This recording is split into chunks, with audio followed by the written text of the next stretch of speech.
Narsingi పిఎస్కు Johnny master wife వచ్చారు, ప్రస్తుతం మనతో ఉన్నారు. మేడం ఏం చెప్తున్నారు మేడం? ఇప్పుడు జానీ గారు మిస్ అవుతూ ఉన్నారు, మీరు జానీని ఇలాంటి పరిస్థితుల్లో చూస్తారని కూడా మీరు ఎప్పుడు అనుకుని ఉండరు? ఇదైతే అనుకోకుండానే జరిగింది. వాంటెడ్లీ ఆమె కావాలనే పెట్టింది. ఏం ఆశిస్తుందో ఏం ఎక్స్పెక్ట్ చేస్తుందో తెలియట్లేదు. గాడ్ నోస్ అండి, అంతే. ఎందుకంటే అది చిన్నది ఏదో కాదు, ఇది చాలా పెద్ద ఎలిగేషన్, రాంగ్ ఎలిగేషన్ చేశారు. దాన్ని కోర్టులోనే డిసైడ్ చేసుకుని బయటకు వస్తారు.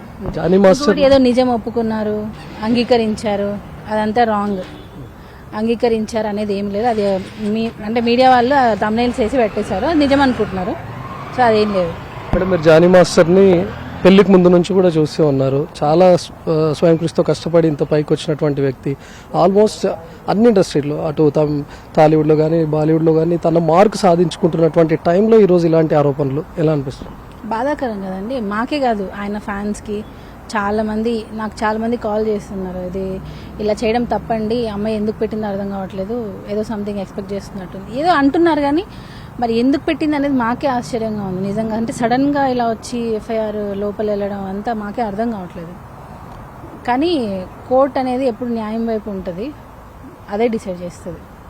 తన పర్ఫార్మెన్స్ నచ్చి నేను అవకాశాలు ఇచ్చాను, నాతో అసిస్టెంట్ కొరియోగ్రాఫర్గా అవకాశం ఇచ్చాను, కానీ ఇలాంటి ఆరోపణలు చేస్తుంది అనుకోలేదని జానీ మాస్టర్ చెప్పినట్లుగా తెలుస్తుంది. అవును, 100%. మన దగ్గర ఒక శిష్యురాలు, స్టూడెంట్గా ఉన్న అమ్మాయి సడన్గా ఈరోజు వచ్చి నన్ను ఎన్నో సంవత్సరాల నుంచి లైంగికంగా వేధిస్తున్నాడు అని అంటే ఎలా నమ్ముతారు చెప్పండి? ఎవరైనా ఏదైనా ఒక చిన్న ఇబ్బంది ఏదైనా ఒక ఇంటర్వ్యూలో తెలుస్తుంది కదా.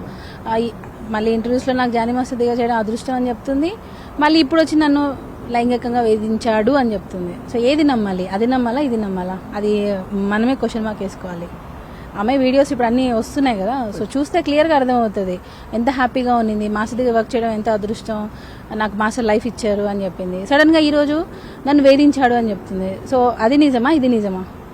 జానీ మాస్టర్ చాలా గొప్పోడని, జానీ మాస్టర్ వేసిన స్టెప్లకు చప్పట్లు కొట్టినటువంటి వాళ్ళు ఈరోజు బురదజల్లే ప్రయత్నం కూడా చేస్తున్నారు ఇండస్ట్రీలో. కొంతమంది జానీ మాస్టర్కు నెగిటివ్గా కూడా కామెంట్ చేస్తున్నారు. ఇవన్నీ చూస్తున్నప్పుడు ఎట్లా? నచ్చాలి అని ఏం రూల్ లేదండి. పడని వాళ్ళు ఉంటారు, నచ్చే వాళ్ళు ఉంటారు. పడని వాళ్ళ వల్ల ఈరోజు లోపల ఉండాల్సి వస్తుంది. అది ఎవరు అనేది మాకే అర్థం కావట్లేదు. అమ్మాయి పెట్టింది, ఎందుకు పెట్టింది అనే క్లారిటీ మాకే లేదు. ఫస్ట్ థింగ్, ఆ అమ్మాయికైనా క్లారిటీ ఉందో లేదో తెలియదు.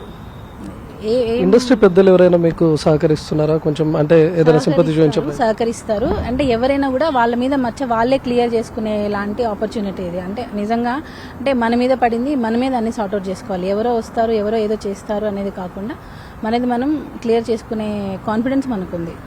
మేడం జానీ మాస్టర్ షాక్ లో ఉండిండొచ్చు, అంటే అమ్మాయి ఇలా కంప్లైంట్ చేసేసరికి. బట్ మీరు కూడా అమ్మాయిని చూస్తూ వచ్చి ఉంటారు, ఇలా చేస్తుందని ఎక్స్పెక్ట్ చేశారు. అంటే అసలు అమ్మాయి మెంటాలిటీ ఎలా ఉండేది? సడన్ గా చేంజ్ అయిందా, లేకపోతే ఎవరైనా వెనక ఉండి నడిపించారు? అండి, అమ్మాయి నుంచి అసలు మేము ఇది ఎక్స్పెక్ట్ చేయలేదు. ఎవరో చెప్పుడు మాటలు ఏమైనా మేబీ విని ఉండొచ్చు. మీతో ఎలా ఉండేది? స్టార్టింగ్ అంతా బాగానే ఉండేది, మధ్యలో నుంచే కొంచెం ఈ చేంజెస్ వచ్చి కొంచెం నేను అన్ని ఆల్రెడీ ఇంతకుముందు ఇంటర్వ్యూస్లో కూడా నేను చెప్పాను. సో మధ్యలో మార్పులు రావడం అన్ని గమనించాం, మాట్లాడాం, అది సెట్ అవ్వలేదు. 1.5 year అయిపోయింది ఆ అమ్మాయి మా దగ్గర నుంచి వెళ్ళిపోయి కూడా. మరి మోర్ దాన్ 1.5 year అయిన తర్వాత ఇప్పుడు వచ్చి ఎందుకు కేసు పెట్టింది అనేది మాకు క్వశ్చన్ మార్క్. ఒక పెద్ద హీరో ఉండి నడిపిస్తున్నాడు అనేవి కూడా టాక్ సోషల్ మీడియాలో చేయదలుచుకోలేదండి. ఎందుకంటే దీనికి నేను ఒకటి చెప్తే మీరు ఇంకొక తమ్నైల్ వేస్తారు కాబట్టి నో కామెంట్స్. ఏం తీసుకొచ్చారు మేడం జానీ గారికి? ఏదైనా బాగా అన్నము, పెరుగు తీసుకొని వచ్చాను. ఎలా ఉన్నారు మేడం జానీ? బాగున్నారు. అంగీకరించలేదు, అందరు రాస్తున్నారు అంగీకరించలేదు. ఆయన తప్పుని, అంటే ఆయన చేసిన తప్పు నేను తప్పు ఒప్పుకుంటున్నాను అనే ఏవో మీడియాలో రాస్తున్నారు కదా, అదంతా రాంగ్. ఆయన ఏం ఒప్పుకోలేదు, ఆయన తప్పు చేయలేదు. కొన్ని కస్టడీలో ఏమైనా చెప్పాడు అని మీకు ఏమైనా తెలిసిందా? ఏమైనా ఉంటే కదండి చెప్పడానికి, ఏమైనా జరిగితే కదా చెప్పేది. ఏం చేయనప్పుడు ఏం చెప్తారు? నార్మల్, అది కూడా జస్ట్ ఫార్మాలిటీకి, అంతే. వాళ్ళ రూల్ ప్రకారం వాళ్ళు చేస్తున్నారు, అంతే. Thank you.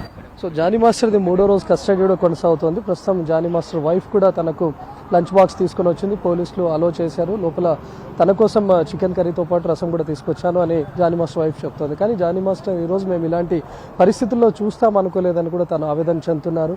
కావాలనే కుట్రపూరితంగానే ఈరోజు జానీ మాస్టర్ పైన కేసులు పెట్టారు. వెనక ఉండి ఎవరో నడిపిస్తూ ఉన్నారు ఇదంతా. జానీ మాస్టర్ ఎలాంటి తప్పుకు పాల్పడలేదు. అమ్మాయి కూడా ఎంతో సన్నిహితంగా ఉంటూ వస్తూనే ఇలా కంప్లైంట్ చేసింది. సో ఒక్కసారిగా ఒక ఏడాదిలోనే పూర్తిగా చేంజ్ అయింది కాబట్టి ఇవన్నీ వెనక ఉండి నడిపిస్తున్నటువంటి కుట్ర, జానీ మాస్టర్పై వస్తున్నటువంటివన్నీ కూడా అవాస్తవమైనటువంటి ఆరోపణలే అని చెప్తున్నారు జానీ మాస్టర్ వైఫ్. కెమెరామెన్ రాంబాబుతో రవికుమార్, ఎన్టీవీ, నార్సింగ్ పిఎస్ నుంచి.